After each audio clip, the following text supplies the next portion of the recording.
I paused it and she goes, "Why do you keep stopping it?" I'm like, "Because I don't want you to know this is where I'm at right now." That actually sparked the conversation where she sat down, she watched the rest of the video, and she goes, "I've been there for years." Welcome to Voices of Deconversion. We share the inspirational stories of deconversion told by former Christians who are now atheist or agnostic. Our stories remind us we're in it together. They encourage us as we discover who we are and help us to embrace who we become. Now here's Steve with today's guest.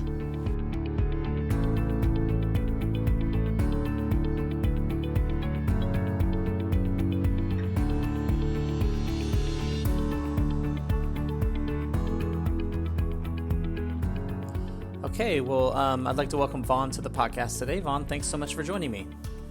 Oh, my pleasure to be here. Thanks for having me. Yeah.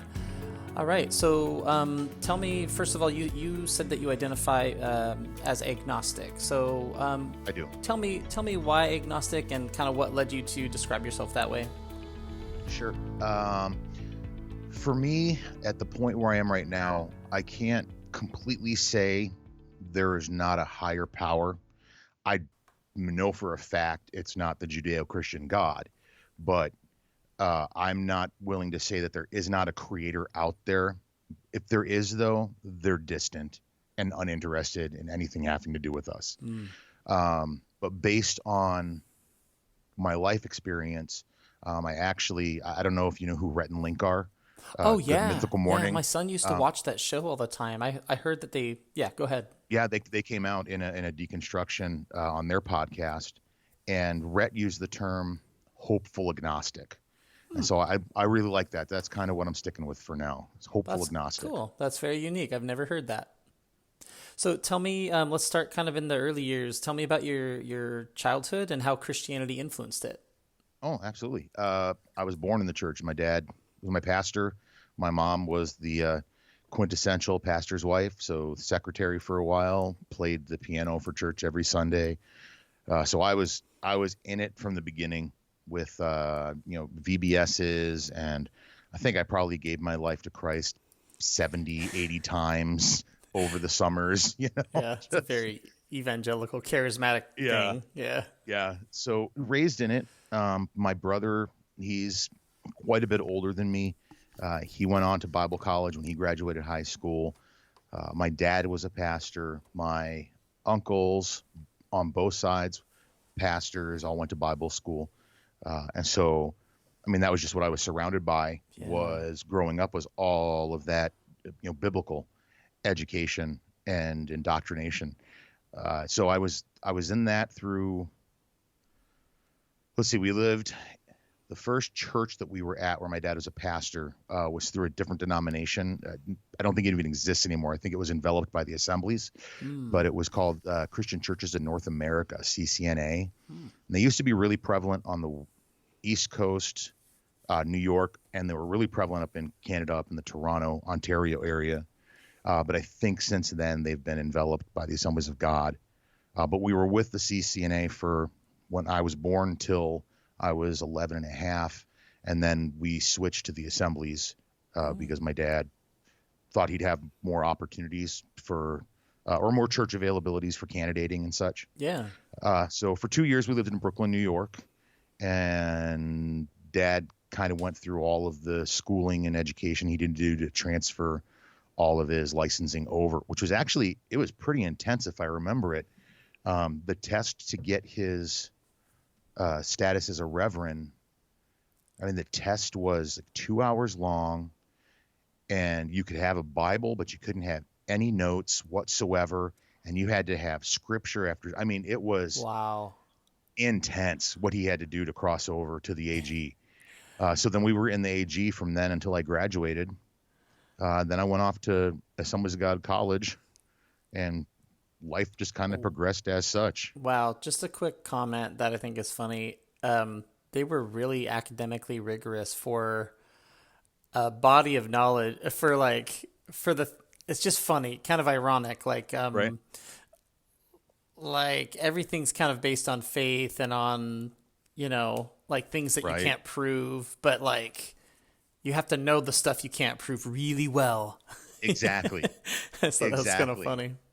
Yeah. Yeah. We in the podcast I did with my friend, we actually just did where we interviewed each other just for kicks and giggles, Mm-hmm. and we ended it with oh, why can't I think of the guy's name? He does Inside the Actors Studio. Oh, was it? Oh my gosh, he's like kind of bald. He passed away recently. Yeah, very recently. But he ended all of his interviews with the same 10 questions. And so we ended ours like that. And when my friend asked me what my least favorite word was, it was faith. I the term itself really is such a BS blanket covering Yeah. for anything people can't explain. Right. I mean, I have faith in my chair that when I sit in it, it's going to hold me up. Right. But I can see my chair. Yeah. and I can feel it on my ass right now. Yeah. So, but I can't see anything that tells me that there is a loving God. Right. Yeah. Wow. That's really funny.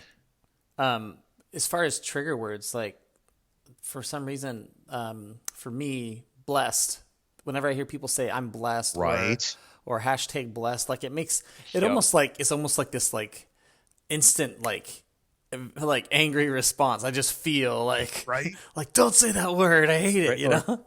Or I'm praying for you. Yeah, that's the That's worst. oh, thanks so much. That's That's- gonna help my gallstones a million. Yeah. Appreciate it. It comes off really condescendingly. Yeah. A lot of And no, I times. don't have gallstones. That was just Yeah. an example. Yeah. It's all good. Yeah, it's all I good. actually just jokingly with my best friend from Bible college, who's now agnostic as well. I messaged him and I'm like, all right, I'm kind of nervous going on the interview in 30 minutes. He messages back something. I'm like, all right, so I guess this is the part where I should say, keep me in your prayers. Keep me in your prayers, right? What am I Exactly. supposed to say now? Like, will you? I'm like, Yeah, okay, let's have fun. yeah, yeah. Think positive thoughts for me, or something like Right, that. But that never exactly. doesn't have the same kind of. Send out the vibes. Yeah, send out positive vibes. Sounds very hippie, you know. Right. Yeah. That's really funny. Yeah, all those things are so hard, like replacing the old language with new language, replacing old community with new community, all of that. It's just like you've got to switch everything over. Not to Yeah. mention restructuring the way we think about the world. It's been crazy. I bet. really have found myself we haven't mentioned it yet, but as you know, I'm still actually employed as a pastor. Vaughn isn't my real name. Yeah. I sit there on Sunday mornings and I hear the conversations taking place between fellow, Christians, Yeah. and I am amazed at how stupid we sound. It actually, your podcast and the Thinking Atheist have been really huge for me Cool. in my crossover, my deconstruction. And I was watching one of Seth's live Live, like YouTube. presentations. Yeah. One of his live presentations, like a convention. Oh, And he was talking about how the thing that angered him the most about Christianity was how stupid it made us sound.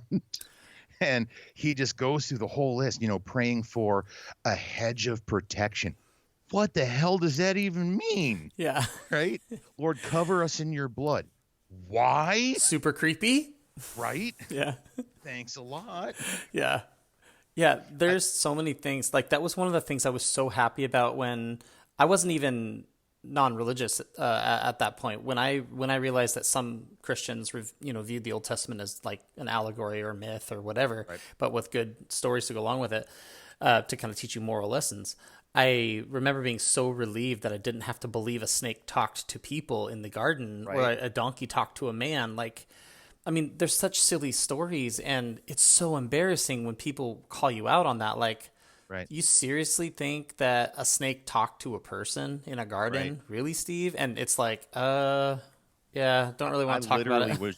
I literally was just writing about this I keep a couple different journals. So one is just for like my personal stuff, but then another one is when thoughts like that come into my head. Yeah. And I sat down, I said to my wife, the Bible fucks itself right out of the gates Yeah. with how stupid it is. And the idea that an all-loving God, an all-knowing God had no idea Satan was in the garden, Yeah. fumbling around, doing whatever he was doing. And if that's the case, then that makes him out to be the absentee God that Right. I personally have always felt he is. Because if he wasn't there when Adam and Eve needed him, then why the hell is he going to be here for the rest of us? Right. When the whole thing Right? started, you know. Yeah. Yeah. Yeah. Yeah. It's crazy. And then so either he was an absentee father or he was setting them up, you know, Exactly. knowing that they were going to do something wrong. Right. Yeah. Yeah. Well, tell me, you everything was kind of like, okay. So we got to your college years. So you went to Bible college, is that right? I did Okay, in the me Midwest. too. All right. All right, virtual high five. Boom. Yeah. So tell me Lord, I about lift your name on high. what was that? Yeah. Sorry, sing some Lord, I lift your name on high. Yeah, you're just like having Christian vomit or something like. Oh, Exactly. Yeah. Oh, It's just coming out. Yeah. it really is. We're exercising Can't the. talk to anybody about it. Yeah, so- we're exercising the Jesus demon out of you. Yeah. It's just Best like all thing these I've all heard those praise words. ever. You're gonna start saying blessed and faith like randomly. Right. Oh my word, no, please. Yeah, That is the last thing I want. yeah. We don't. Yeah, those are triggering words. So tell me about your college years. When you went to school, were you planning to be a pastor right out of the gate? Was that kind of on your mind? Yeah, I wanted to be a rock star because I was a musician. I'm still a musician. But ministry was all I'd known and all I'd seen from my family. Mm-hmm. And so that's what I thought I had to do. And so I originally went to school with a music major and a youth ministry minor. Then that changed to a youth ministry minor. No, youth ministry major, changed to the youth ministry major. And that's what I stuck with until I quit. And then I'd never finished school after that. College, I never finished after that. Okay. But I was there for 2.5 years, 3 years. So you kind of thought you were interested in music, but also in youth ministry. That was kind of Yeah. your Yeah, kind of, Okay. At that time, that was when things were really starting to shift in the Christian music industry away from, the more rock albums, the DC Talk type stuff, and into, Third Day and Newsboys transitioning into worship type period of time. And so, Interesting. my thought process was, okay, well, maybe I won't be, but I can be a worship leader. Would you say that time was around the 2000 or just after that, or when was Yeah. that time? I went to school in 95, and that's when I switched from music. So it was a little later on, but still during that college period where I kind of made that transition into the worship, still trying to be the Like- rock star on the side. Hillsongs, things like that. Yeah. Yeah. Yeah, I was just talking to another guy about that. Right. Hillsong and all these, like these, that's a side topic that I'm thinking of. I won't get into it, but there's Sure. so much emotion that they draw on in those Right. songs just to get you emotionally like primed. It's very, I guess you could say it's manipulative. I mean, some of them may know they're doing it. I think probably they do. Some of them may Yeah. not be thinking about it, but yeah, it's a very emotional thing. Yeah. That's exactly what I had to do yesterday. I had to lead Oh. worship. That's my job. Yeah. And I've been doing it. I can't say exactly. I know there's a period where I said, okay, I am agnostic Yeah. now. And literally nobody but your wife knows, or like My- a few friends. My wife and 3 friends. One is a Christian. Wow. And that's it. And my one That's friend, so hard well, it's to get up yeah, there and it lead. sucks. I won't lie. For rehearsals on Saturday, sometimes I may imbibe a little bit of courage. whatever It's it just- takes you to get through it. it's- You know. For me, because I'm creative. I'm a musician. I've been Yeah. creative my entire life. I've been singing on stage since I was 4. I hate going up there and leading the songs, but I love playing and I love singing. And for me, when I'm up there, I don't believe what I'm singing. But what I'm leaning on right now to get me through until I can resign is I might not believe what they do. I did at one point, and I am not going to stand in the way of them believing what that is. Yeah. So I'm not going to quit my job and say, okay, screw you all. I'm done. I don't believe what you believe. Plus, in the midst of that, our church has been in a couple transition periods, like 3 different transition periods all at once, one including construction.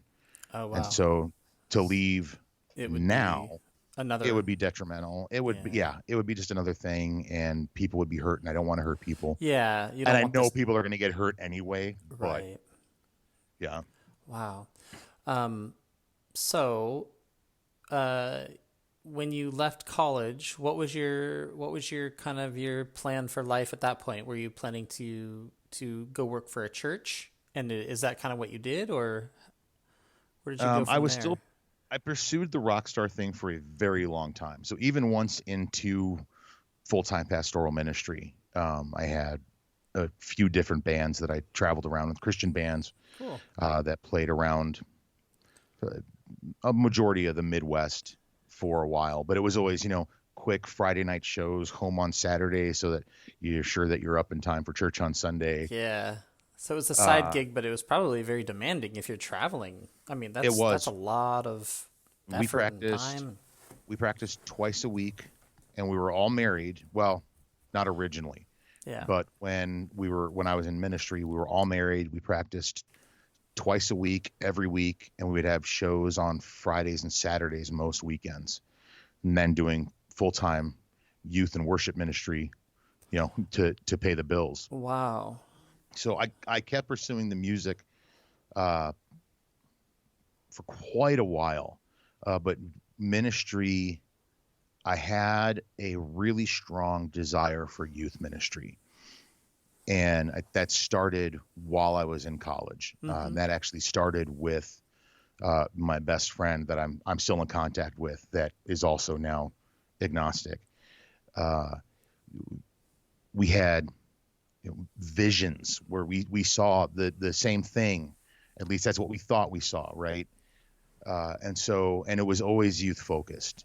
Wow. And so whenever I played music, it was for a group of teenagers. And I even worked with a different college at one point, going around with their recruiters, playing music and teaching and stuff. And then they'd come out and they'd try to recruit kids to go to their Christian college Hmm. and such. But youth ministry was on my heart probably within the first semester of my freshman year at college. Mm-hmm. And so that stuck with me. And so that's what I really pursued as my forever ministry. Yeah. Yeah. The thing that you felt like you were Yeah, called to that's where I do, was. and it fit and felt right. Yeah. And so Yeah. that would have been early 2000s Okay. when I seriously started looking for a ministry job, because I was newly married shortly. Well, I got married in 2001. So 2000, 2001, newly married, and thinking now's the time for me to really get into ministry. Yeah. And so that's when I started sending my resume out to some churches and to Okay. some contacts I knew. And so prior to that, it was a lot of traveling with the band and doing Yep. gigs on the side for colleges and churches, and also Yep. playing in your own church, probably. Yep. Yeah. Yeah. Okay. And until I was hired, I was working a regular, 9 to 5 job at Yeah. a bank. Yeah. So All right. So then, did you get a job fairly soon after you put out resumes in the early 2000s? took about, let me think. My wife and I got married in 2001,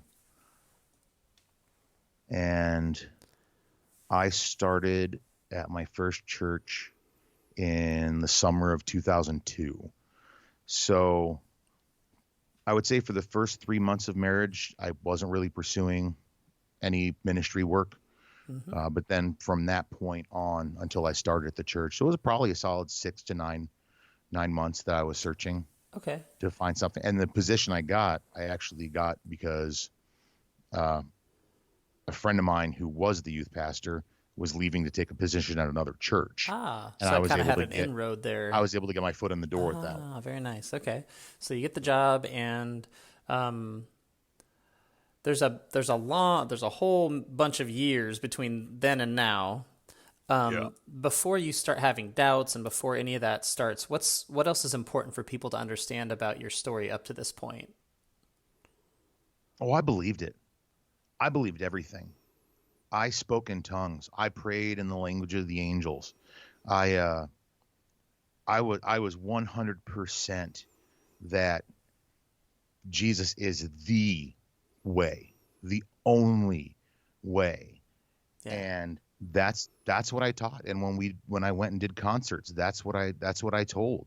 That, the one I think I always said the one thing that is the same about everybody is we all need God. Mm, And so that was my unifying factor. We're all different, but we all need God. yeah. And so I was I went in really gung ho. And one thing I've learned about ministry from watching not just my life, but the life of my family, being pastors and what they've gone through, Hmm. is the church as it exists is not in any way, shape, or form designed to actually reach anybody. Okay. Explain that a It's little bit. That's an interesting statement. um well, I got to think back because I actually had something and it went Oh, that's by for okay. a second. Yeah. No, it No was it worries. was it was an answer to that question. It was the church starts out, every church that I've ever seen starts out with this passion and this desire to reach their community. At some point, 95% of your churches reach um, kind of a stasis Hmm. where this is as large as your church is going to be without major change. So your congregation is going to be 200 people. People are going to come in, Like people the are going to size of go the out. building kind of like Yep, facilitates the size of the exactly. congregation, You got a bigger building. Okay, the you're going to bring community more people itself. in. Yeah. But once those groups are built and it starts to become that flow of in and out, new, old, new, old. For example, in my church, it's salvation message every Sunday except Jesus. That was one of my kids' silhouettes walking by in the Oh, back. that's so funny. my, Yeah. my kids are home because of the pandemic. Oh So, yeah, no worries. Yeah. um, Everybody's so, home, right? oh yeah, Yeah. it's ridiculous. So you get to this point where the pastor is preaching the salvation message every Sunday and asking for people to be saved, and people are getting saved, but then that's it. There is no follow up. There is That's a discipleship really good point. is really plummeting in the United States right now, especially because of pandemic stuff. And Oh, good where I'm from point. in the Midwest, people aren't very, come on into my house. Let's, get People together. I aren't don't know you. like open It's like that. it's not like that. And That's so true here like too. small group discipleship ministry is hard enough as it is. So really quick, I don't want to No, derail no. your thoughts, but someone I was talking to yesterday was saying that they because of the pandemic had to stop doing some of their fellowship stuff or some of their getting together with people. They were doing a lot of personal work, like going to counseling and Sure. doing a lot of things in with groups to try to support, get support for themselves for things they Right. were going through. And when the pandemic hit and they didn't do those things anymore and do those fellowshipy things, he just had this moment where he was like, I'm okay. Right. Not that people don't need groups, because I certainly benefit a lot, and we all do from Yeah, you getting need the together and interaction things like where that. Yeah, but just that this idea that people, I've often wondered about the pandemic and will it impact people the way that you're saying, right. that the fellowship stops, but then people all of a sudden are like, oh, I guess I don't have to go to church to feel Right. okay every week. I can talk to my friends still. I can have face-to-face interaction kind of with the computer Yeah. technology. And yeah, but the church builds itself to the point where it just becomes, and maybe this is just the churches I've worked for. I've worked for, been employed at 3. I've volunteered at Hmm. a billion. It feels like uh, the church builds itself up to a point where it can only self-sustain. And like I said, you get that, accept Jesus. There, I've thrown my seed out in the field, but you don't do anything to follow up. And some people knock it up to, well, once saved, always saved. They made that commitment. They're fine. Yeah. Uh, and others, it feels like so many churches are letting people just fall by the wayside, Mm. where they come, they accept Jesus, and they're excited about it. But then one of two things happens. There's no discipleship. There's no personal growth that can take place because it's not offered, or it's too shallow, Mm. or you end up with the extremist, where that person accepts Christ, but then they go balls to the walls, like um like Benny Hinn, Mm. like that type of stuff, Yeah, where they go really they extreme. just go full bore in. But the message the church is sending out as a whole, there's nothing in it that's alluring to people anymore. The Interesting. church Yeah. the church is more scary than anything else, especially because of the way that the church has made its stance as a whole against entire groups of people. Yeah. And I'm not just talking LGBTQ. I mean, let's go back to the 80s. Let's talk moral majority. Mm. You know, let's go back. Let's go a little forward, late 80s, early 90s, and the big push on everything was satanic. I can't tell you how many books I had. Yeah. Everything was satanic. My He-Man was satanic. My Cabbage Patch was I satanic. heard someone call it the Satanic Panic. Yes, that is perfect. Yeah. That is absolutely Satanic perfect. Panic. I I loved know it. it, and maybe it's, I know I'm jaded to an extent. Well, not to an extent, I'm jaded. Yeah. Yeah. But for me, church, as far as, and maybe I was speaking too generally originally, but directly in relationship to senior pastors and pastors in general, the pastor comes in, the pastor has a vision, pastor has a dream, does what they're supposed to do, what they believe God is telling them to do, and they hit roadblocks because we're working with people. Yeah, and the other thing My, is, I was thinking it's not exciting. Like if you've got a no, few people coming in, a few people leaving, and it just keeps going. It's like maintenance mode, and no Christian exactly. is excited about like just kind of a ho hum 9 to 5 type of job for the church. Right. I think that to some level, like they want miracles, they want excitement, they want to feel like they're making an Yes. impact in the world. Yeah. Otherwise, the narrative they're taught is not true. So they have to Exactly. kind of do things to mix it up and make it exciting.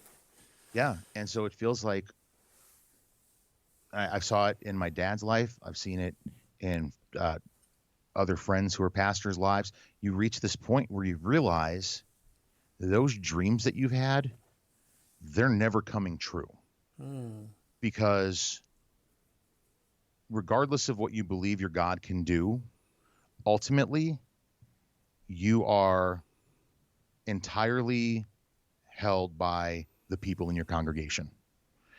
So you can have whatever dream you want. I mean, my dad would wake up in the middle of the night, visions of the church that we were at when I was in high school, filled to capacity.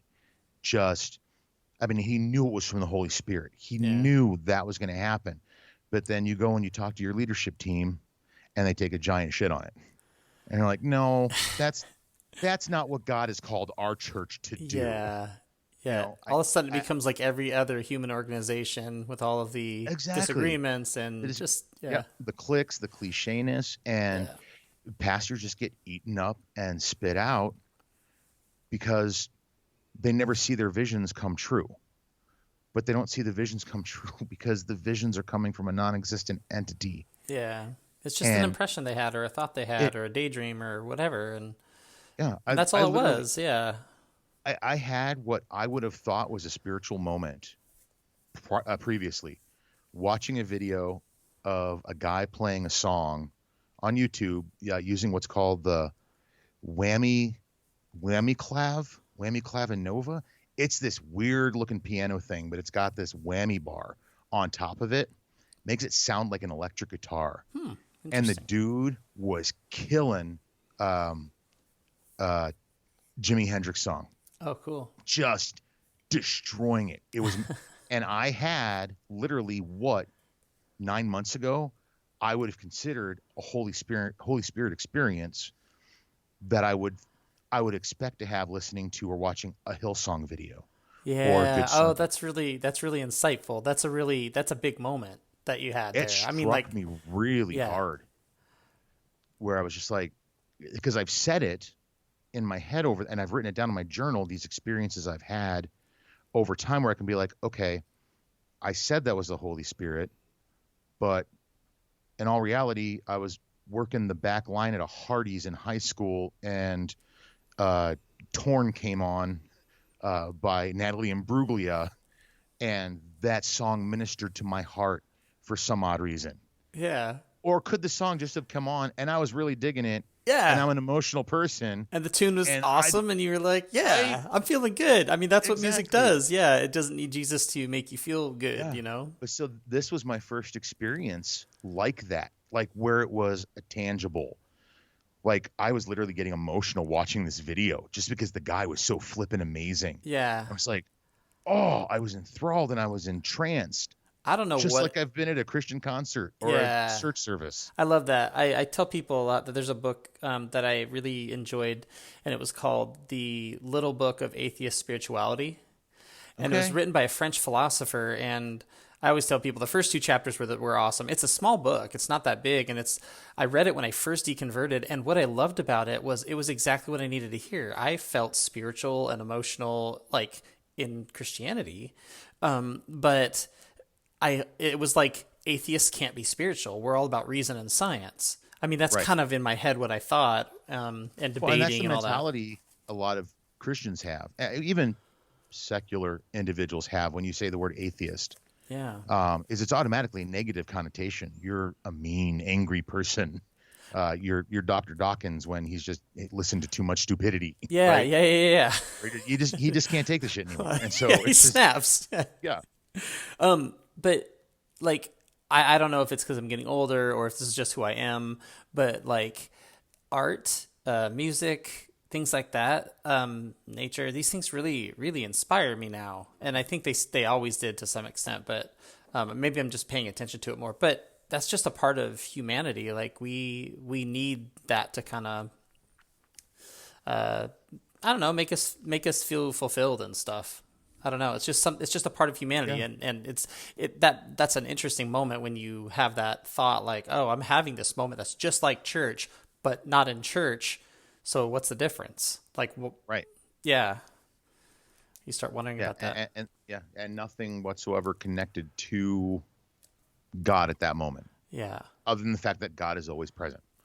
right. And that's what you lean on, and back then. Like he must be a part of this somehow, Right. Like, He's trying to tell me something. It's, here I different am way. naked on the floor. I'm like David worshiping before the Ark of the Covenant. yeah, I remember taking secular songs and making them have Christian meanings, and then Right. enjoying them more because I thought, it meant more then or something. At least you didn't rewrite the lyrics to make them really hokey Christian versions. Oh, I heard, oh my goodness. I'll just say this because you just said that. When I was in high school, one of the worship songs was the Spin Doctors. And, Oh no. and if you want to, whatever, I don't remember the words, Right. but they changed it to worship Jesus. If you want to worship Jesus, come then on, go ahead that now. is Yeah, it was horrible. It was terrible.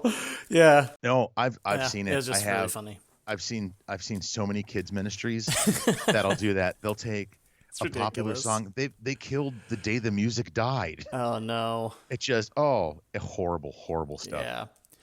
So I want to get back into your story a little bit because we haven't got to kind of the part that I think is really fascinating, and that's when you start to have doubts. So you went on like this for many years, and I think you said it was only recently that you started to kind of have significant changes. So tell me when doubts began, or when you started to notice that you're thinking about things differently.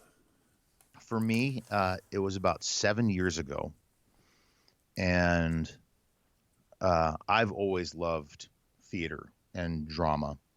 And the town that we were living in had a new community theater that popped up. And so I thought, hey, maybe this is something my daughter and I could do together. Yeah, And that's so cool. so we did, and the experience itself was absolutely incredible. But I was really struck by this one individual there who was 11. Hold on, I gotta do some quick math in my head. Yeah. It would have been 10 or 11. And there is no way in creation this child is not a homosexual Yeah. or not LGBTQ in some way. Yeah. Um, You could just tell it's who they were. it's absolutely who they were. And they're beautiful like that. Yeah. I've said on more than one occasion about this person. I said, I wish this person oh, wait, if I could have a son, like I would. I mean, I have other sons, but I would have two, Yeah. you know? Because he's just a special person. Yeah. So with this kid, was it that the kid looked comfortable in his own skin? Like that he was just kind of embracing who he was as a person? I mean, because he was only 11, so he may not have even been aware of his Right. like orientation or whatever. I mean, maybe he was. Some people are, but I was, for the first time, I think, as a Christian and as a father, when I met that individual, whether that individual actually is LGBTQ or not, I would not want anybody to tell that person to be any different yeah. than what they are. And for the first time, I literally thought to myself, if he is gay, I am so happy for him because he is going to be the coolest gay person I've ever met in my entire life. Yeah. Because he's just that kind of individual, that kind of kid Just that a you know they're neat- going to just grow a up. neat kid. Yeah. Yeah. And when I saw that, that really planted the first seeds of doubt where I was like, how, when I was that age, I didn't even know that those parts were dual purpose, right? More or less that I was interested in boys or girls. But you've got people coming out at 11 and 12 nowadays, and I can't believe in a quote unquote loving God that's going to send his own child to eternal damnation because of the way that they were created. And because of a The way feeling that they they were- have, they can't help Yeah. if they feel attracted to somebody. It's just not something that we control. No, not at all. I mean, I don't think. Yeah. I agree. I mean, Yeah. it's. I mean, like- you. Right. There's You- like you- all of us yeah. are attracted to different types of people. I mean, but you know, if you're attracted to someone of the same sex, like it's like, I mean, I know people have made this argument before, but like if I were to like if I see another man, like I just don't have those feelings. So Right. like I'm as straight as they are gay. Like when they see if it's a gay man and he sees another man and he's attracted to Right. him, like that's the same as like if like when I'm at my wife, like Yeah. it's just this kind of Yeah, you don't it's control just something that There's- happens. Yeah. Yeah, there's this chemical, electrical thing that happens in your brain and in your body, and y- to Yeah. yeah, So that to was- punish. Yeah. Yeah, that was where it started for me. Where Okay. I really started to look around at what I was teaching and what the world actually is. So it's kind of it's like I don't know if this is cognitive dissonance, but like it's starting to chip away a little bit. You're starting to Yeah. see behind the curtain a little like, oh, wow. So here's something that does not fit with my understanding of the world Exactly. and Christianity. And yet I'm okay with this thing that I'm not supposed to be okay with. And yet I feel okay about it. I don't feel Right. like I'm wrong for feeling this way. And this kid seems right the way he is, the way Right. that's right. Yeah. Yeah. And especially as a kid at that age, I imagine probably would have fallen into the age range of the story of Jesus calling the children to him. Right. And Yeah. to imagine that 11-year-old child sitting on Jesus' lap and Jesus looking into that little kid's heart and being like, well, I love you, but I'm sorry, you're going to hell forever. You'll be going to hell unless you Yeah. start feeling differently about ladies, Yeah. Unless you denounce everything that you feel emotionally Yeah. that your body is telling you. If you don't denounce that, then it's just too bad. You're screwed. Yeah, this is a little different, but I feel I was told by a family member recently, in kind of a text message, they were pleading that I come back to Jesus, and this does not happen often. So this was very weird that it happened. Oh, 14, wow. 14 years into this, thing that I've been going through, or 14 years after my deconversion, and I just thought like. It's not like I left. It's not like it was. In some ways, it wasn't a choice. In some ways, like I just understood things differently, and like I can't help how I feel or how I understand things. Like I understand more now. I understand where the Bible came from. Like there's no once you know it, you can't unknow it. It's one of those things. Right. And so it's like if the person Once feels you realize the attracted- New Testament, once you realize the New Testament canon was basically put together by one individual yeah, originally and then voted on. right. It just starts to feel, you just, once you know things, you can't unknow them. It's not like you made some declaration like, I am, defying the God of the universe and I'm going to change teams and now I'm Team Satan, or something. You know what I mean? It's Right. just, it's like in their head, it's like you're on this team. Oh, you left the team. Now you're on that team. But it's just, it's totally silly. Yeah. I got to look up the text conversation now. Oh, Of yeah, go for it. that friend that I messaged. Yeah. The one other Christian friend I messaged. It's hard to know how to reply to people like that, when they say things like that. And it's weird too, because I've been getting like from family members, I've been getting questions about like do I like this happens every couple of years, like maybe once a year, every couple of years. Someone from my family will text me and say something like, do you believe like this or that happened? So-and-so thinks that they see a ghost or they saw a ghost or they saw a figure. They think it's their house is haunted. And do you really think it's not true?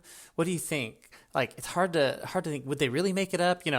And it's just so hard to get those texts. Like, well, yeah, I think it's pretend. I don't think it's real, but. Right. Well, and the friend that I have the podcast with, we talk about multiverse theories and things like that. Things that scientists can fully theorize and in some cases actually generate in a computer animation, a timeline.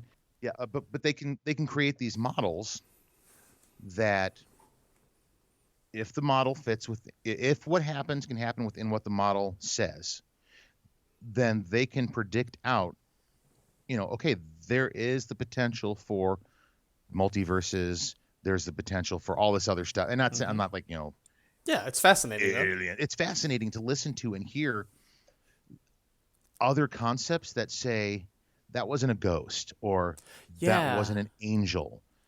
That may have been a rift. That could have been anything. That could have been a bad potato. Yeah, I was telling this family member, like I gave examples about, the kind of classic ones like, well, we used to think earthquakes and lightning were caused by angry deities.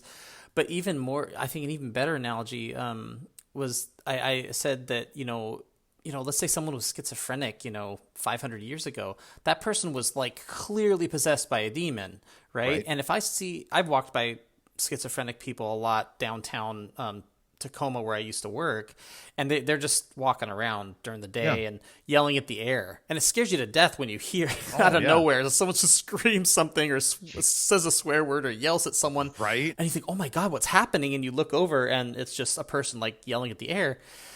That that scares me now. It startles me now, knowing what I know and knowing that they just have a mental condition, they need help. There's nothing spiritual going on there. Right. So it's once we understand more, obviously, we start to, like as a society, like the more educated we become, the better we're able to explain some of these weird phenomenon. And so what I try to tell people now is like this family member, I just said I had experiences when I was a Christian. Those were real. They happened, but they weren't they weren't what I thought they were. I was Right. having emotional reaction to something I thought was real. It wasn't real, but the reaction was. My Exactly. belief in it was real, you And know. fully genuine. And something like sleep paralysis. I think I'd had that a few times when I was younger because I had these moments where I was laying on a bed. I was laying in bed sleeping, and I would wake up in the middle of the night. I couldn't move, and there was like a figure like over me. Oh, wow. And I've come to find out, like my wife had a similar thing happen to her, and it was it's like a common phenomenon. Like it's I guess it's just called sleep paralysis. It just happens sometimes. Really? And I thought it was a demon, and I thought, God was testing me, or I didn't know what it was. I just thought it was something Right. spiritual. But so there's always explanations. It's just we may not know them Right. or understand them. Yeah, exactly. Yeah, they're there. And, just like anything else with time, it'll come out. We'll Yeah, figure and it out what and it is. I told my family member, it's okay to not know everything. It's okay to say I don't know everything. And I think Yeah. that's the beauty of not being a Christian is being able to say, you know what, I don't know, and that's okay. Yeah. Sometimes I don't know, and I really care, and I want to know. Sometimes I don't know, and I couldn't care less, and I don't need to understand more about, Yep. for me, evolution. I believe it. It's fine. Moving Right. on. But Yep. there's other things that fascinate me. I've like, watched Brian Cox. I've listened to Dr. Dawkins. I've got the information I need, and Yeah. it's far less or whimsical. right. Let's but say. like maybe philosophizing or like talking about multiverses, like that fascinates me and that's interesting, or psychology, or like why people do what they do. These are things I want to know more about. And everybody has things they enjoy learning about more and things they don't. And but yeah, it's okay to just say, I don't know. Right. Does it have to have a meaning? And I just told her, like, I've heard this other podcast, they always say we're meaning making creatures. And it's true. We want to have a meaning. We want to understand everything, and that's okay. But we have to accept that sometimes we just won't know the answer. Right. Yeah. Have you read Viktor Frankl's Man's Search for Meaning? No. But I've had other people recommend that to me. It's really good, and it really kind of digs at the core of that. Oh, cool. As I'm sure, because I think when you interviewed Heather, she told you about it. Yeah, I think it was one of the Forsaking Faith ladies. Yeah. But it's during the Holocaust. And to read his story of one, he's in the internment camps. It's not like he's looking at this from an outside perspective. He is a Jewish man who is in prison, and he's a psychologist, and he is analyzing the people that are coming in and the people that are surviving versus the people that are dying. And when they lose that hope, or when they lose their meaning of existence, and why that is, and why we're always searching for that meaning. And so he found the people that had hope, there was a meaning to their life. They had people to live for, maybe. Yeah. They didn't know for sure. Those people lived longer. And he saw people who were experiencing the same thing, then finding out those relatives had died, had been killed at another camp. Wow. And how quickly they just deteriorated. Yeah. Yeah. That's so sad. We search for meaning. We search for belonging. Yeah. And I can't stand that old term, there's a God-shaped hole in all of us. No. There might be a meaning-shaped hole, and some of us fill it with God. Yeah. And I think there's... They're donut holes. Oh, thank God. I love donut holes. Those holes are real. Those are awesome, too. Way better than God-shaped holes. Right? Yeah. We have an innate need for communication and to feel connected to people. And we assume that if we're not having that there's something missing, and we have to fill that. And so we go, okay, it's God. I'm missing God, and I'm filling that hole with God. Yeah. But what's really funny and fascinating, kind of touches on this filling emotion versus faith and spirituality. The person who pleaded that I come back to Jesus, when I followed up with like, I never left, what do you mean? Because I wanted to hear kind of what they really meant. And then that person said, well, sometimes when I hear songs, I get emotional. I know where you stand, and kind of just left it, the discussion there, and like basically kind of just was like, oh, we don't need to talk about it anymore. It was that kind of a text. It was like, But it speaks to what we were talking about earlier, how you have this emotional experience listening to music. And this person had that. And they Right. attributed it to God and Yeah. spirituality, where it was just emotion. It was And just, yeah, your body having a chemical response. It's the same endorphins that you experience when you see a person of sexual interest. It's no freaking different. It's the yeah, same exact thing. it's This is fascinating. this is that this is the text response I got from the one Okay. Christian Yeah, friend. yeah, So I basically gave a little background and just said, I'm agnostic. I don't believe in the Bible, in the God of the Bible. His response back, yeah, I know. I've suspected for a while, but I've known since the pic of your new tattoo. I'll show it to you. I don't want to say what it is yeah. because Okay. people will. Yeah, recognize it. Okay. Yep. Interesting. Uh, let me see. Since I saw the pic of your new tattoo, I won't debate you. We've known each other long enough and done enough stupid things together that I'm comfortable just telling you that I love you, that you're wrong, and that I'm heartbroken. I don't suspect that'll mean much, though. I'll continue to pray for you and that God will reveal himself. I replied back and I just said, I appreciate the response, right? Yeah. And I said, don't be afraid to actually research a little bit, do a little bit of studying. Yeah. And he goes, this one, Yeah. my friends This and is telling. my wife almost pissed her pants laughing when she read this next section. She goes, no, I don't need to know anything but Christ and him crucified. Same for you. Oh boy. Like, oh my word. And then, yeah, I looked up my tattoo because he thought that it was all occultic symbols Oh my that, goodness. that like you said, oh, if we're not for God, then we're for Satan. Right. That I'd completely sold myself over to the devil. Yeah. There's not one occultic symbol in this tattoo. I've checked. I've had friends check. They were Actually, just seeing things I basically. told Christine the story when I was messaging back and forth with her. She fully approves of the tattoo. Oh, So good. That's good. that's all I needed. Then Screw you're my good. friend. You're in the Christine clear. says it's fine. Yeah, exactly. That's so funny. Okay, so tell me now. You had that doubt about kind of when you saw that kid in that play, and that was one moment. When did it get more serious? Like when did it start to become significant doubts, and you started to realize like things are maybe getting kind of off track for me on my faith with my faith? Yeah. I had, I would say it's probably been the last, I don't even know if I can define it. It was just these little It's things okay. Yeah, you don't have that to would have a moment. Yeah. start popping up in conversations with other Christians. Because the LGBTQ thing, that was big for me. And again, I think just because of that one experience with that Yeah, individual. that was just the one that you remember. Yeah.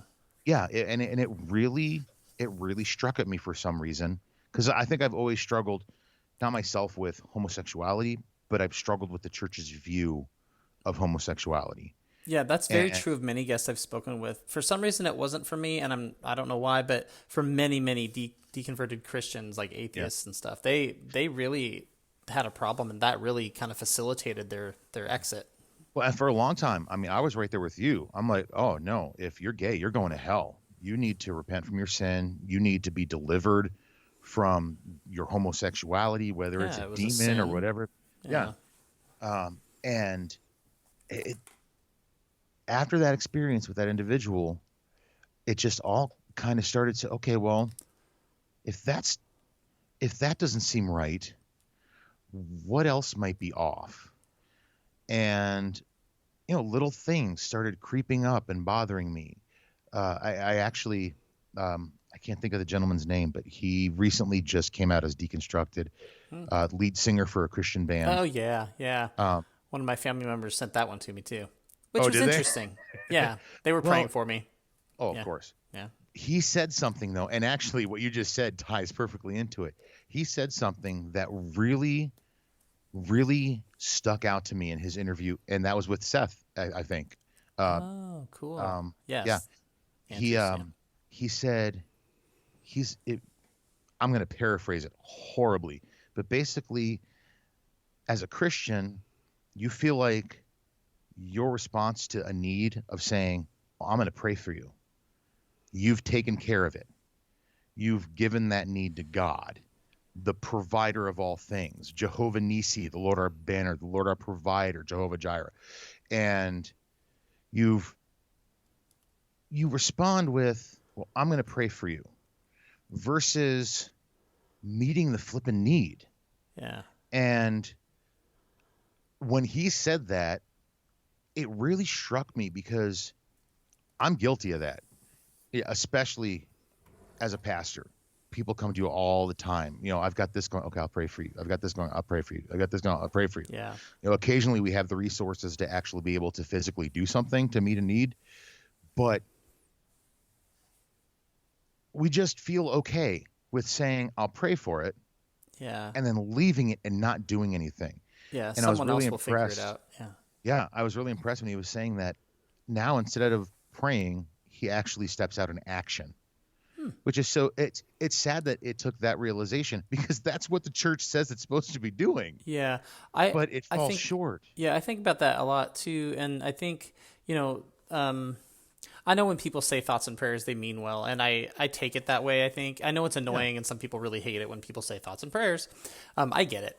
But I also think like maybe the non-religious response now, if someone's hurting or someone's going through some difficult time, it doesn't necessarily mean that like we have to like jump into action and like drive to their house and like, I don't know, make meals for them and like call them every day. And like, it could just be as simple as like, hey, if you need to talk, I'm here.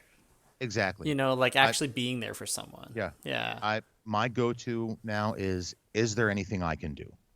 Because I mean, inevitably in some situations there really isn't. Right. But sometimes even just a little bit. Just knowing that you're available if they need you, that's a big deal. Yeah. Yeah, it's that really struck to me in his interview with That's cool. As I do, I see it all the time, and it's made him a better person. Oh, it has made him a far better person, which is the opposite narrative of what we're told. Right.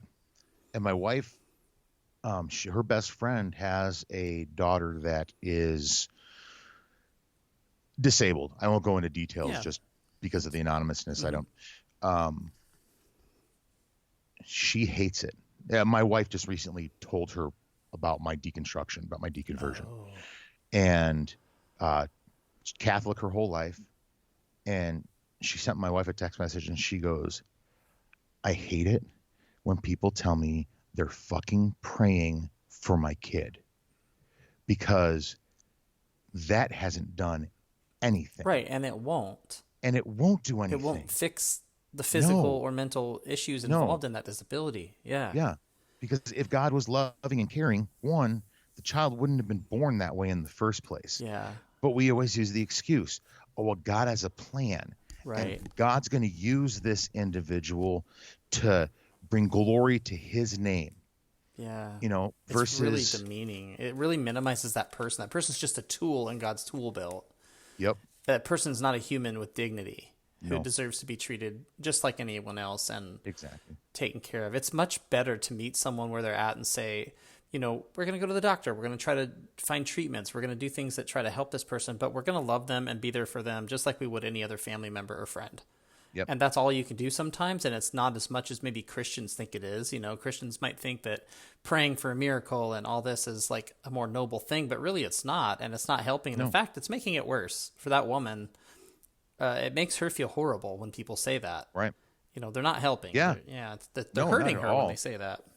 Yeah. Yeah, it's terrible. It's sad. Yeah, saddens me. So tell me, when around the time that you realized, and how long ago it was that you realized, I don't think I can believe in the Christian God anymore. I would say the thoughts really started overwhelming. The doubts started overwhelming the knowledge. I would say probably about a year ago. Okay. Or sorry, not the knowledge, the teaching. The doubts started to bring in more truth than what I was taught. Okay, so just about a year ago. That's That's not long. No, Not long it ago. and things had festered up until that point where I continued to, I would, for years, I would say the last 3 years, I can't read any of Paul's writings in the New Testament. Yeah. And I actually have, That jerk. I have a, I have a, I have a key in my, one of my journals that, because I have codes for different things. And so I just have one that's PD and it stands for Peter's a dick. That's awesome. So whenever I hit one of his things where I'm just like, oh, come on, Peter or PD, sorry, Paul, my Paul's a bad. dick. Yeah. Sorry, Paul's That a jerk. dick. Yeah. Yeah, it just That's oh, awesome. You do that in case someone like were to find it and then like yeah, they're not going to understand they're not gonna know what it exactly means. what Yeah. a, That's but hilarious. me and people close know what it means. Yeah, that's awesome. And it's true. Let's- He is a dick sometimes. Oh, I can't. Yeah. Doesn't like gay people or women, basically. Right? Yeah. No. Is a fan of marriage, but won't marry for some reason. Yeah. Has his thorn in the flesh. Yeah. Yeah. I kid you not. When I was my freshman year, that came up because I was taking a class on the book of Romans. And the professor said, what do you think his thorn in the flesh was? And now this was 1995. Yeah. Mind you. Somebody said homosexuality. Yeah. I mean, it could have very well could have been. I mean, Could have it been. makes sense. Who knows? Yeah. Right. Yep. Yeah. Single guy. Could hung be. out with a lot of dudes. Right. And all of the people he mentored were younger men. And you got to wonder about Jesus too a little bit. Like he was not married, Nope. because we know he's not divine. So basically, like he was just hanging out with 12 dudes all the time. Right.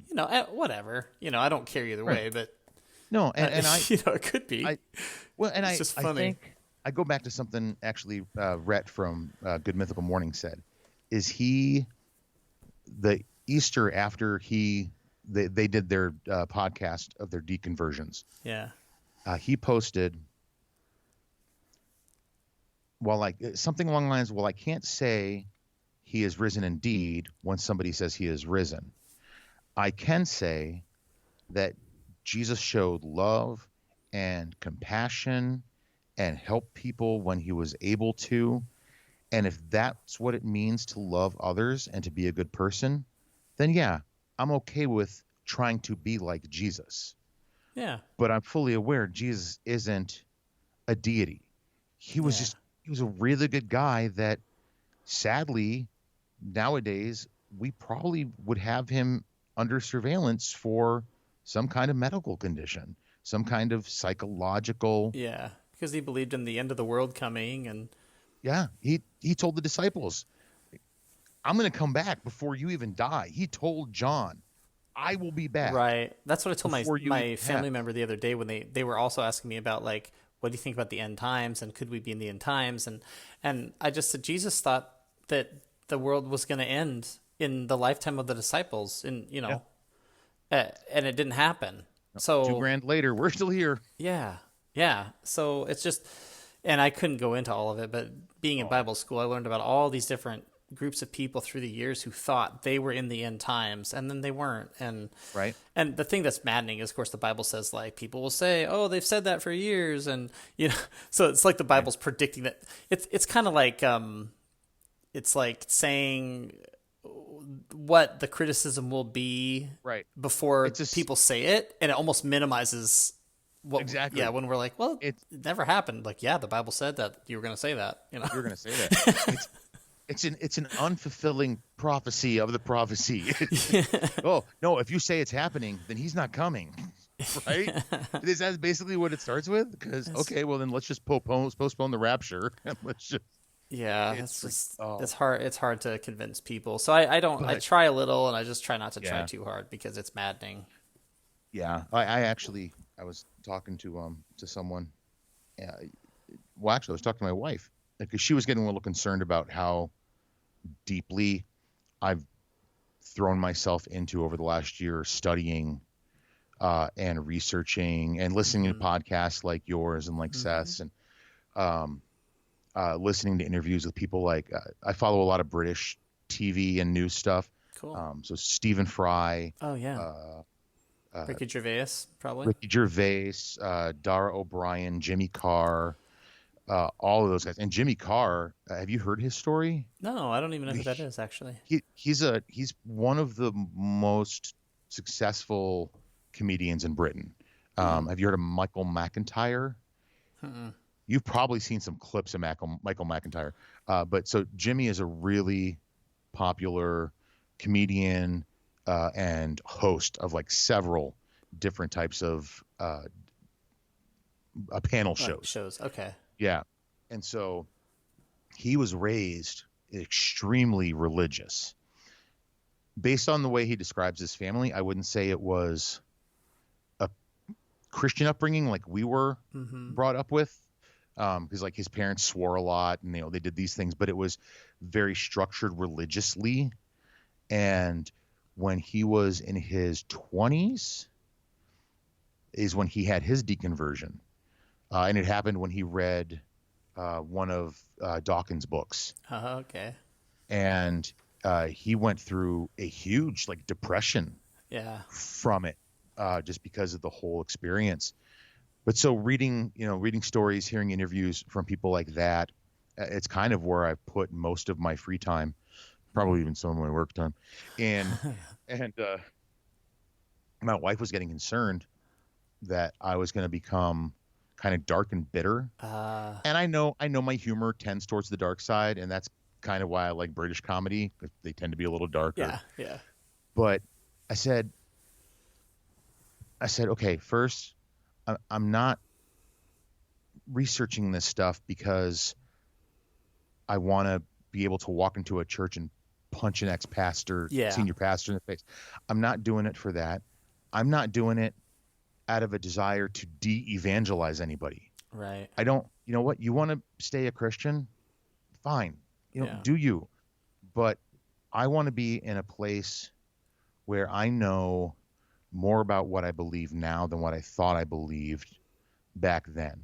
So that if a Christian or a friend, family member comes to me and says, okay, this, and this is in the Bible and blah, blah, blah, blah, that I can respond with facts and with confidence.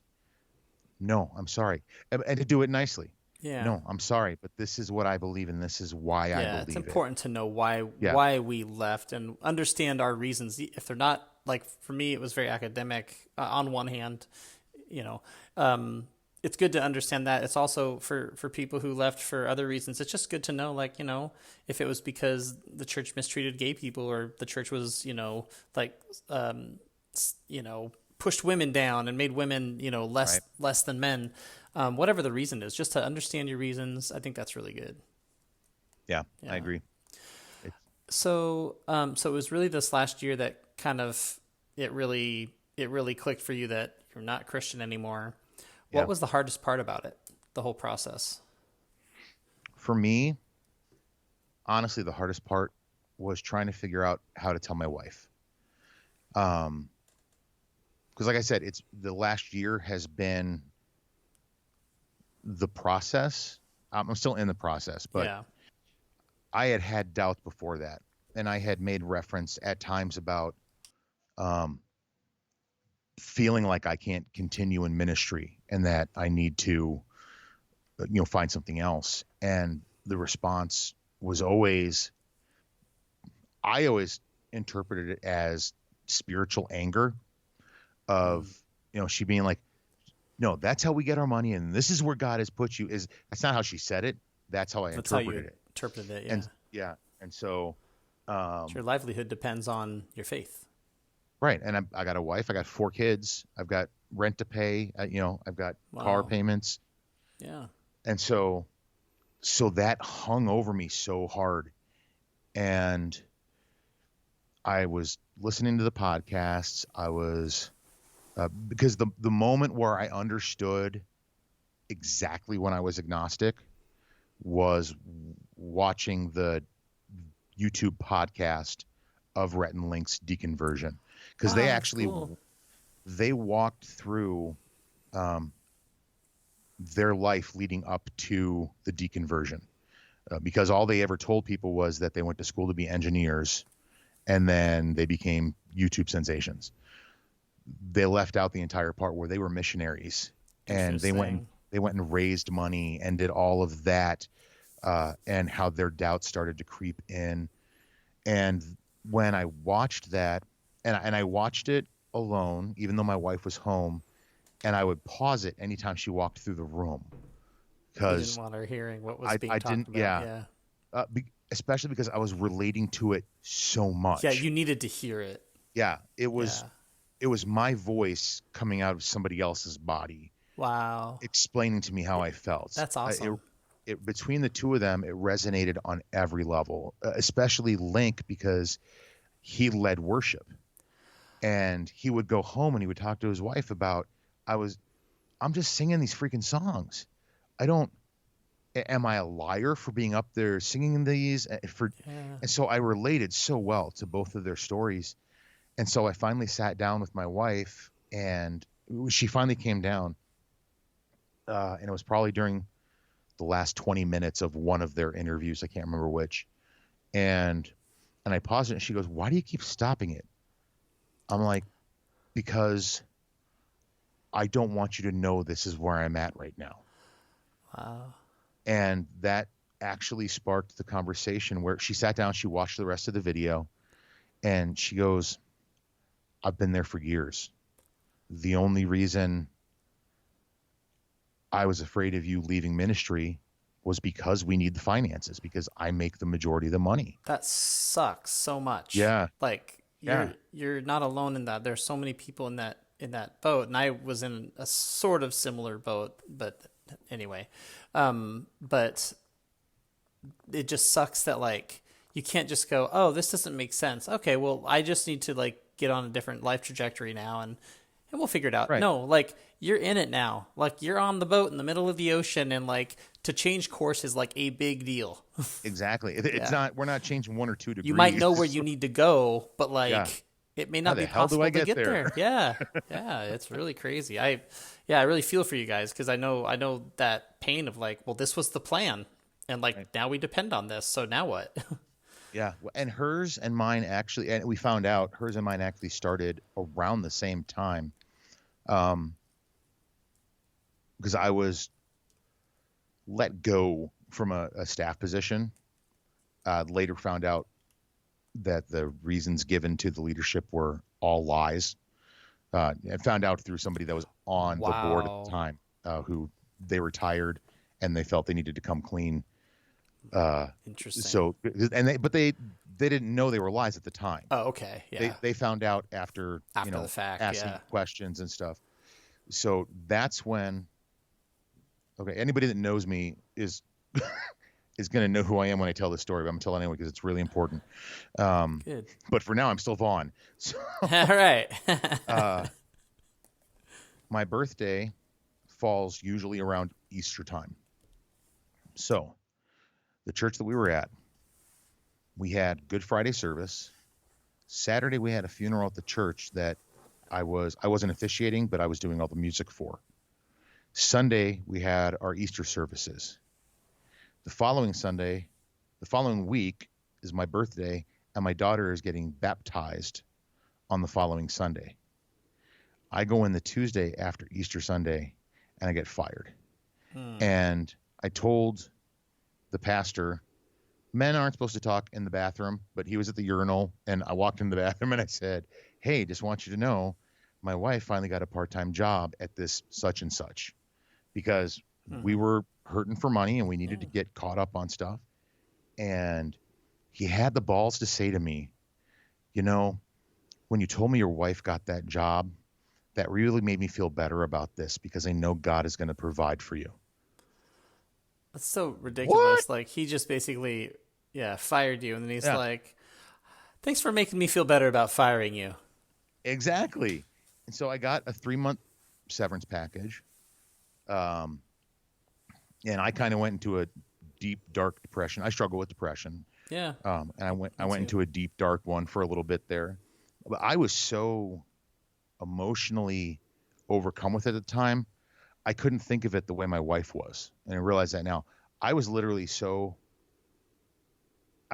in such emotional torment. I was puking every day Wow. because now I don't have my ministry, which Yeah. is all I know. I never graduated college. I have no actionable skills. So what am I going to do What for a living now? now? Yeah. So I'm literally sick on a daily basis for about a month, and then finally, pull myself together, smack myself in the face, and get moving on. For some reason, what was happening, the thought process that Christ wasn't involved at all, it never sunk into me. But it hit my wife right away, Mm. and That like and things. you guys were thrown like kicked out of the house, Oh yeah, like we had kicked to. out of the house, and she realized we're on our own. Yeah, we had to declare bankruptcy. We lost our home. We had to, all that stuff, and But at least the pastor felt better. he felt better because my wife found a part-time job making probably below minimum wage, so Yeah, yeah. it's all good. But so it was kind of saddening for me to find out she had been going through this process for so long, And wasn't able to confide in you about it. wasn't able to tell me about it. Yeah. But then on the same side, um, because she has done a really good job as a pastor's wife of distancing herself from the ministry Playing the role of because yeah, it's her role kind of thing. but not being like, okay, hey, we need somebody to lead a small group. No, that's not my wife. She's not going to do it. She's not going to come and play piano on a Sunday.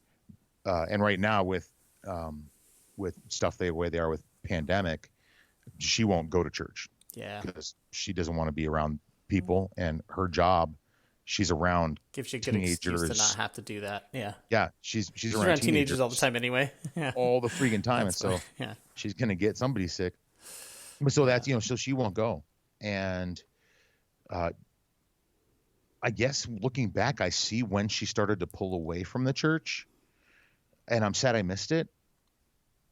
And I wish we could have had those conversations earlier. And actually, it wasn't until I came out to my kids. My kids range a large range, so the youngest one has no idea what I'm talking about when I say I'm deconverting. Yeah. And They're like, okay, Dad. yeah, but my other ones kind of understand it, Yeah. and the things that they have been willing to share with me since becoming agnostic, since coming out as agnostic, breaks my heart. That because of the Christian dad I was, that there were things my children didn't feel they could share with me because of the way I might judge them. Oh wow! Just by the Yeah, nature of being a Christian dad, yeah, yeah, and that tore me up when those things happened. that's hard. Wow, wow. I mean, there's a lot there that was really difficult for you. I mean, everything from just hearing that your wife was going through difficult times Right. to struggling with like what are we gonna do now that I'm not a Christian, and then your kids and just all of that. Yeah, Yeah. that's really hard. So, but yeah, when she's like I said, she was afraid I was going to the dark side a little bit, but Yeah, she has been so supportive and behind me during this process. I know for a fact I couldn't have made it this far without her. I would have just yeah, relapsed. I would have just been like, you know what, screw it. It's yeah. not worth it to deal with the It's too the much. the stress and the pain and the heartache. I'll just fake it like I have Yeah. for first half of my life. I'll just Yep. fake it for the rest. Yeah, some people have to. I mean, they don't have a choice. But so you're still kind of in the like you're still in a big transition, like you were saying earlier. You're still working in a church. That's Yeah. your job. That's your livelihood. So you may not have. Well, so in the midst of that, even though you're still kind of in the middle of it, what has been most helpful for you? What has helped you the most through this? Um, I would say first the three friends that I have that I can talk to. One, because one is kind of going through it at the same time. They're uh, my friend from college. His probably I would say the intense part, like mine has been this last year. His probably started 6 to 9 months before me. Having those three people in my life has been amazing. And I actually read that text I read to you earlier to the one Christian friend that I still meet with, and he's like, He's like, dude, that is, he literally said, fucked up. You're just Yeah. like, my Christian friend once, but he gets it. I even said, I messaged him because we went out for lunch, and I messaged him back and I said, I just want to thank you for not trying to re-evangelize me. Yeah. And his response was like the coolest Christian response ever. He goes, dude, what was it? Something along the lines of, I am in no spiritual state to talk to anybody about God. And I think the normal Christian response would be to jump in to try to do something. Right. You're supposed to play a role, and that's your role. Yeah, you're supposed to help. You're Bring them supposed to do back. something. If you're a pastor and somebody comes to you, you don't have the answer. It's like, okay, but I'm going to get that answer for you. So come find to have him just be like, dude, I'm just happy we got to eat food together and talk. Yeah. Yeah. That's Just the been human huge piece for of me. it, just the connecting with people. Yeah. Yeah. And then the third guy is the guy I actually do the podcast with, who a few years ago, he went through a really bad experience. And actually, I'll give you our podcast name later off air so you sure. can listen to his story a bit. Oh, okay. But I was there during that time in his life. And have you ever watched the show West Wing? Not really. I know what it is. I've seen Okay. like parts of episodes. Yeah. He's a huge West Wing fan. I've got a lot of friends that are Republicans that are West Wing fans, and I have no idea how that works. But because that show is so left, but maybe that's why they like it. It's where they want to be. I don't know. Yeah, they get to fantasize about, ooh, what if I was a Exactly. liberal? Yeah. So much fun. But there's this scene that takes place over a series of 2 different seasons, and an older character is talking to a younger character, and the younger character is being a younger, kind of obnoxious, I know it all type of person. Yeah. And the older person says, look, a guy was walking and he fell in a well, or he fell in a hole. A priest came along. Can you help me? And the priest said a prayer. Said somebody else came along and he asked for help. I said, I can't right now. I'm too busy. Finally, a friend came along. He said, can you help me? And the friend climbed down into the hole. And he said to the friend, what are you doing? Now we're both stuck here. And the friend replied, yes, but I've been in this hole before and I know how to get out. Oh, that's so cool. Then a few years later in the same series, the younger person now is talking to the older person. And the older person is just being obstinate old person, right? Just crotchety, set in their ways. And he's like, oh, why are you doing this? Because you're afraid that anybody in your life that you love is going to die and you have to make up for some kind of atonement and blah, blah. And the guy just goes, no, because one time a guy fell in a hole. And my friend that I do the podcast with sent those to me separately. And he said, this was me 3 years ago. And this is me now. He's getting in the hole to help me get out. That's versus I was helping him before. So it's having those kind of relationships around me that I can lean on are more beneficial now than I think anything else has ever been. That's powerful. I mean, that's really powerful, and it really speaks volumes. Just, it's man being kind to man. You know what I mean? Right. Like we talk about man's inhumanity to man, but that's like the flip side of that coin is like sometimes people can be pretty awesome. Yeah, they can. And especially when from where we were raised, I think men don't share those types of feelings. You got a buddy who's hurting, you punch him in the arm, you take him out for a beer. Yeah. But you don't share emotional sentiment like that. Yeah. And so, yeah, it's been an interesting ride. Wow. Yeah, no doubt, man. Yeah. Wow. So, and you're still in the middle of it, I mean, you're still not in the middle of it, but you're still in some of it. And yeah, we have our exit strategy and we're working towards it. good. The pandemic kind of threw a little bit of a monkey wrench into that just because everything shut down, kind of find hard to do job searches. Churches are allowed to gather in your state? In our state at half capacity. Okay. I don't know about our So- state. Yeah. I know. Yeah. Yeah. Anyway, well, 50% capacity. You have to have a mask on.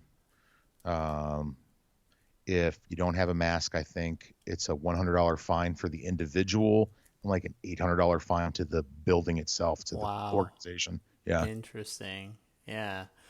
All right. So when you think back, this is a question I like to ask a lot. When you think back to the person that you used to be in your most Christian state, and then you think about who you are right now, you've gone through an enormous change, enormous transformation in some ways. But there's always something true about yourself that you can look back and say, when I was a Christian, that was true of me then. It's still true of me now. Something positive about yourself. What do you think that would be for you? I think it would be two things. One, never stop being creative. Never let the musical, artistic side of you be determined by other people's concepts of what you should be. Um, just create as much as you can, even if it's shit. The bad stuff helps create the good stuff. I mean, I've written songs that have been looked at by Nashville artists, but there's a lot of songs I wrote before that song or those songs that were complete just turd balls, just horrible. But keep creating, don't stop. Yeah. And I think the other one, and this kind of comes along with the story, but That's okay. don't forget. I got to think how I want to say this, because one thing that was said when I was going to Bible college was don't be just potential, be more than potential.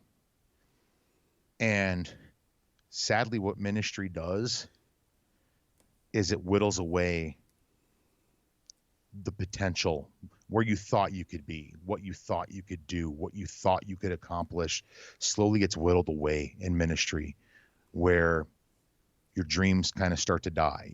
That thing I was talking about earlier, where like Yeah. you have these visions, you're passionate about it, and just every corner you're getting punched in the face by somebody saying, no, it can't happen. No, you're not good enough. I was, well, I won't go, I'll tell you that story later privately, but never, ever think that what your situation is going through right now dictates who you are and who you have to be. You are Vaughn, and the person you are right now, deep, deep inside, that's who you're still going to be in 43 years.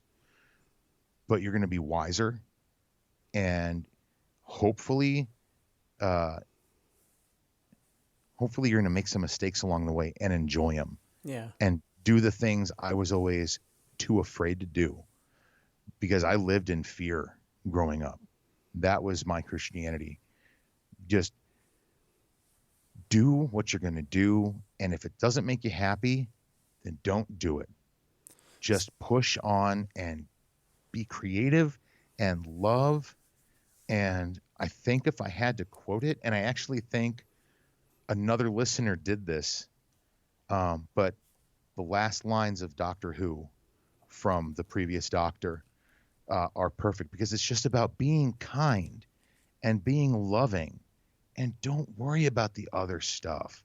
Because, one thing the Bible got right is without love, there's nothing. Yeah. If we have not love, we are just empty vessels then searching for that meaning we were talking about Yeah. earlier. Or we're just going through our So, day just like a robot. well, yeah, we're just a hamster on a wheel, and that's all it is. I think the pandemic has reinforced that message for me. Just all the things I enjoy about life, they always involve other people that I care about. Right. I'm never, Right. I'm occasionally happy when I'm watching a movie by myself or watching a football game by myself, but I usually don't want to do that forever by myself. I'd like to have people Right. with me when I go to a birthday party or hang out with a friend for a beer or watch a game. Like I like to do things with other people, and without love or without care for others, it takes away a lot of the goodness in life. Yeah, exactly. So you were basically just saying like don't let the circumstances you're going through tell you that that's who you are, that you are defined by those circumstances, and that's it. That's where your story ends and begins Yeah, and ends. exactly. That you're like the core of who you are is in there and will be there with you once you get through all this garbage. Yeah. Yeah. Yeah. That's cool. And maybe if you're lucky, you'll realize a little sooner than I did, and maybe get to have a little bit more fun in life. Yeah. One of the things, I can't believe I'm going to tell you this. One of the things that my wife said to me, she goes, well, what's the thing that, would have been different for you and I had you been agnostic? I'm like, well, we would have had a hell of a lot more sex before marriage. That's for sure. I think that would probably was true of me and my Right? wife as well. Like, but yeah, and not feeling, I think for me, one of the biggest things was the moment that I said I was agnostic. That's the freest I felt in years. That's the most Wow. peace I had in years. And maybe part of it because it's been the conflict, it's been the struggle, Yeah. is finally knowing Just who letting I am. go of it and dropping Yeah. that weight and being like, it's not mine to carry anymore. I don't got to worry. Yeah. I don't have to do this anymore. Yeah. I don't have to pretend. Yeah. I still have to wear the facade for a little bit, but I know what I believe, and I know You know where you're headed, and you're I know getting where there. I'm headed, and You're on your way. I'm not scared. I mean, I'm in trepidatious because it's new territory, but Sure. I'm not, I'm not living in fear every day. I don't wake up in the middle of the night praying for forgiveness for a dream I may have had that was bad. Yeah. You Something you said to someone that might have been rude or yeah. Right. I mean, Oh, these things God, I'm so happen. sorry. Yeah. Yeah. So there is obviously someone who's listening to the podcast right now who's going through this just like you, or who's maybe in an earlier phase of this, but is just recently deconverted or is deconverting. What kind of encouragement or guidance would you give them? I would say guidance-wise, just start searching. I mean, that's how I found your podcast. That's how I found Seth's podcast. I love some of the stories in the Bible, but put the Bible down for a little bit and actually read something nonfiction that deals with something that goes against what you believe. Don't jump in too big, right? But you don't have to read Brian Cox's dissertation on black hole science and how Doctor Who's time travel. You don't have to jump in that far. Yeah. Just read one article or subscribe to one thing that normally you wouldn't as a Christian, and just start to think about it, because the thinking is really, as a Christian, I didn't think. I knew, right? You would ask me a question, exactly. And I knew the truth. I knew the answer. If you didn't, you had to fake that you knew it. Yeah, I had to do it yesterday at church when a person came up and was asking questions about something they experienced at another church. Oh, wow. And I find myself actually trying to have to hold myself back a little bit. Yeah, because I want to exactly. I don't want to be like, okay, no, that's the bullshit that's going on in this situation right now. I'm looking forward to getting out of that, and I know that is in the future. And one of the things my wife did ask me was why I am so adamant about getting out of the ministry and being able to say I'm agnostic. And it's because as a pastor's kid, you kind of have to live a lie a lot of the time. And you're forced to conform against your will. And you're experiencing some of that now. You're being forced by your circumstances to conform and to follow a script. Yeah. And I will, I was pulled out of Sunday school one time by the teacher and told, well, you're the pastor's son. You should be setting an example for all the other kids.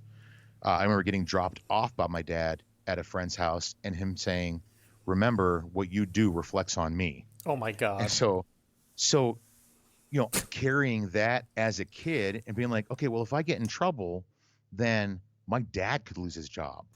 And I don't want that. And so living like that and under that, and I told my wife, I'm not living a lie anymore.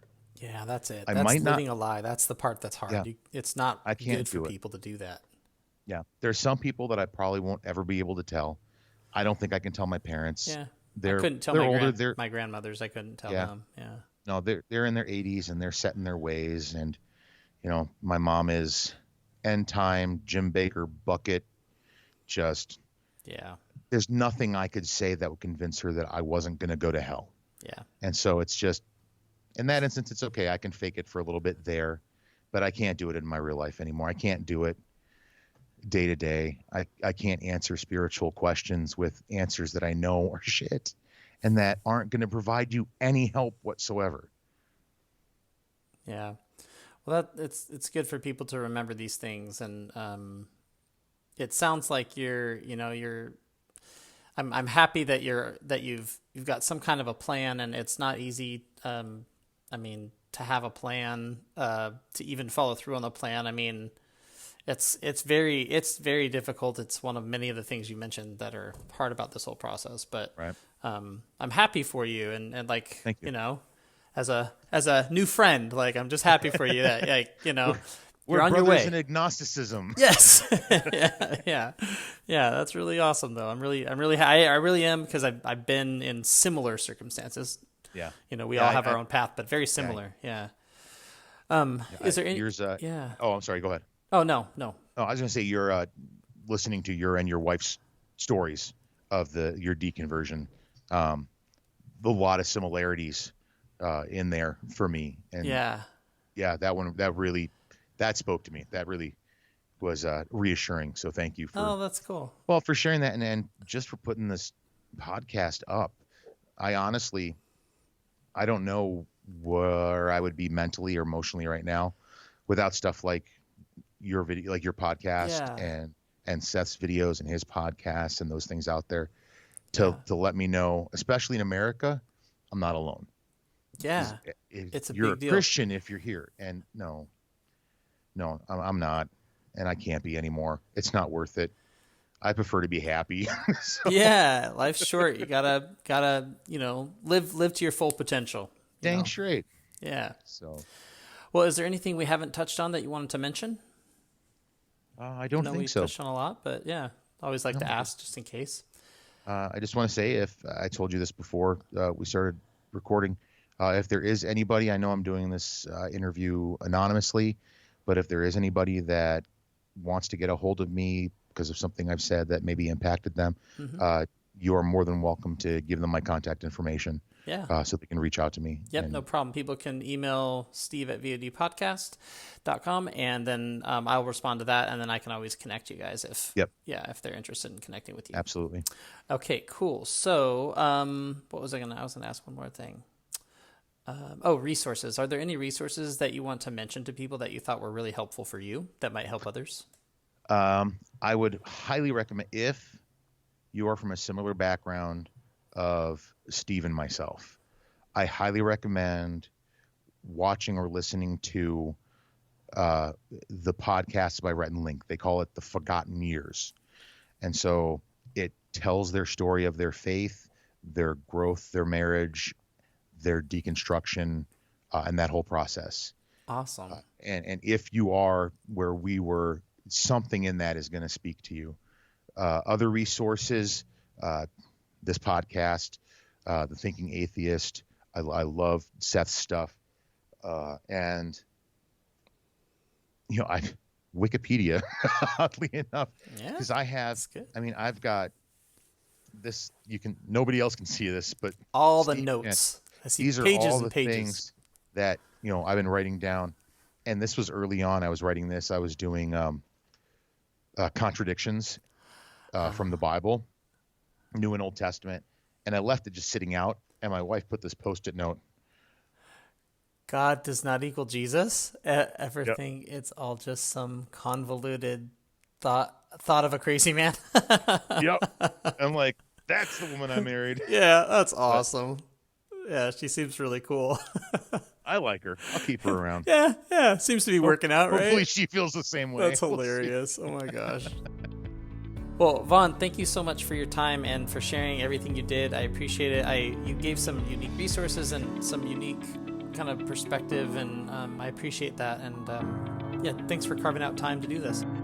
No, thanks for having me. I appreciate the opportunity to kind of share what I'm going through. And again, just to say thanks to you for putting this together so that we know we're not alone in this transformation we're going through, this bettering that we're going through.